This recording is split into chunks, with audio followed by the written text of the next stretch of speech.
داؤد طائی اور امام جعفر صادق کے درمیان ایک دن بحث ہو گئی۔ امام جعفر صادق فرمانے لگے یہ محبت کا ان کا رشتہ تھا آپس میں۔ حضرت داؤد طائی صوفی تھے اور امام جعفر صادق تو حضور کے نواسے ہیں نا جی، اور بڑا عقیدت کا رشتہ تھا آپس میں۔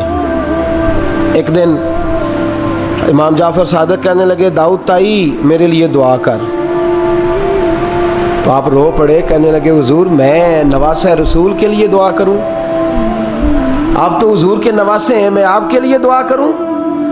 تو حضرت امام جعفر صادق کہنے لگے یہی تو دعا کرانی ہے، یہی تو میں نے کیا فرمایا، یہی تو دعا کرانی ہے کہ میرے لیے دعا کر، میں اپنے نبی کی بارگاہ میں شرمندہ نہ ہو جاؤں۔ حضور یہ نہ فرما دیں کہ میرا نواسہ ہو کے تو کیا کرتا رہا، یہی تو دعا کرانی ہے۔ بڑا پیار تھا۔ ایک دن بحث ہو گئی، حج کر کے واپس آئے، عراق میں تشریف فرما تھے امام جعفر صادق، حج کر کے واپس آئے تو امام جعفر صادق کہنے لگے جو مکے سے ہو آتا ہے نا اللہ پھر اس کو دوزخ میں نہیں ڈالے گا۔ خوش نہیں ہوئے آپ لوگ؟ اللہ آپ کو جزائے خیر عطا فرمائے۔ فرمایا جو کعبے کا دیدار کر لے ایک دفعہ زندگی میں اور ایمان کی حالت میں، اللہ پھر اسے دوزخ میں ایک دفعہ جو دیدار کر لے ایمان کی حالت میں، اللہ دوزخ میں یہ فرمانے لگے یہ میری بات ہے، تو تصدیق کر میری بات کی، کہہ میں نے ٹھیک کہا ہے۔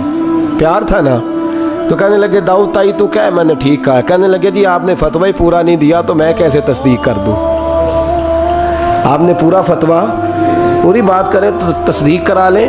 کہا پوری بات کیا ہے؟ فرمانے لگے جو خانہ کعبہ بیت اللہ کا دیدار کر لے اللہ دوزخ میں نہیں ڈالے گا، اور جو مدینے سے ہو آئے اللہ اسے جنت میں ضرور داخل فرمائے گا صلی اللہ۔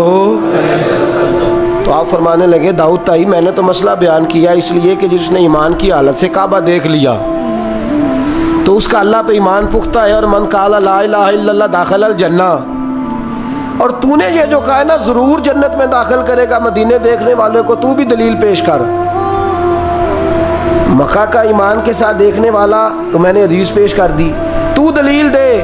حضرت داؤد طائی بولے بڑی خوبصورت بات، اور خوبصورت لوگ ہی خوبصورت باتیں کرتے ہیں، خوبصورت لوگ ہی جی، ورنہ تو اللہ خیر کرے خوبصورت بات نکلتی نہیں لوگوں کے منہ سے، حرم میں بیٹھ کے بھی نہیں نکلتی، پتہ نہیں کیا سانپ سونگھ جاتا ہے، کس قسم کی بولی بولنے لگتے ہیں۔ خوبصورت لوگ خوبصورت بات کرتے ہیں۔ حضرت داؤد طائی کہنے لگے میری دلیل یہ ہے کہ پورے مکے میں کہیں جنت تو نہیں نا، مکہ دیکھنے والے کو جنت ملتی ہے پر مکے میں جنت نہیں۔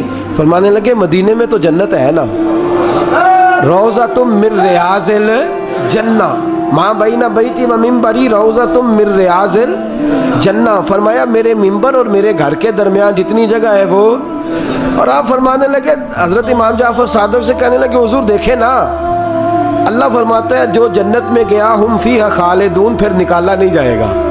تو کہنے لگے میرا عقیدہ ہے جو 2 نفل بھی ریاض الجنت میں پڑھ لے اللہ اسے ضرور جنت میں داخل فرمائے، اس لیے کہ جو گیا وہ دوبارہ واپس۔ حضرت ادریس علیہ السلام کی دوستی ہو گئی رضوان سے۔ رضوان جنت کے فرشتے کا نام ہے جس کے پاس چابی ہے جنت کی، دروازے پہ بیٹھے ہوتے ہیں، رضوان اس فرشتے کا نام ہے۔ تو حضرت ادریس کا یارانہ تھا، وہ ملنے آتے تھے جناب ادریس علیہ السلام کو۔ تو ایک دن حضرت ادریس کہنے لگے تو خود تو یہاں کی سیر کر جاتا ہے، مجھے کبھی کرائی نہیں، آپ بھی کر لیں۔ تو فرشتہ آپ کو جنت دکھانے لے گیا، جنت میں جا کے تو کہنے لگا حضور چلے، فرمانے لگے کدھر؟ کہنے لگا واپس، فرمانے لگے میں نے جانا ہی نہیں۔ اس نے کہا کیوں؟ فرمانے لگے اللہ فرماتا ہے ہم فیہا خالدون، جو جنت میں آئے گا نکالا نہیں جائے گا، تو کیسے مجھے نکال سکتا ہے؟ کہنے لگے جناب آپ نے سیر کا کہا تھا۔ فرمایا سیر ہی ہے یہ، اس لیے کہ جنتی ساری عمر ہی سیر کریں گے، وہ سیر ہی کریں گے، سفر تو تھکا دیتا ہے بندے کو، یہ سیر ہی ہے۔ اب وہ فرشتے پریشان ہوئے تو رب کریم نے فرمایا وہ فرشتے تیرا اور اس کا یارانہ بھی میں نے لگوایا تھا، اور اس کو جنت کی سیر پر آنے کی خواہش بھی میں نے ہی پیدا کی تھی، اور تو کون ہوتا ہے میری بغیر اجازت دروازہ کھول سکے؟ بلوایا بھی میں نہیں تھا، اور یہ جو میں نے کہا نا اڑ جا، یہ توفیق بھی میری ہوئی ہے، میری طلب بھی تو تیرے کرم کا صدقہ ہے۔ یہ پاؤں اٹھتے نہیں بلکہ یہ اٹھائے جاتے ہیں، تو جب بلا لیا ہے جنت میں داخل کرا لیا ہے، اور جنت بھی وہ والی جس کو میرے رسول پاک کے قدموں نے جنت بنایا ہے، وہ جنت جس کو ریاض الجنہ کا لفظ دیا ہے، حضور نے جنت جس کو بنایا ہے، وہاں تک پہنچ جائے۔ یہ ہے ارض جنت، یہ طیبہ کی زمین ہے ارض جنت، پر زمین کس کی ہے؟ کیسا عجیب معاملہ ہے، یہ ہے ارض جنت، یہ طیبہ کی زمین ہے۔ جنت بھی یہیں، کیونکہ مالک جنت بھی یہیں ہے، جنت بھی یہیں، مالک جنت بھی یہیں، جنت بھی یہیں تو مالک جنت بھی۔ اور جتنا جنت کا اعلان میرے نبی نے فرمایا نا، سارا فرمایا ہی مدینے میں ہے، اور جنت بیچی ہے کئی دفعہ نبی پاک نے، کئی دفعہ فرمایا بیر روما کما خرید کے دو، مجھ سے جنت لے لو۔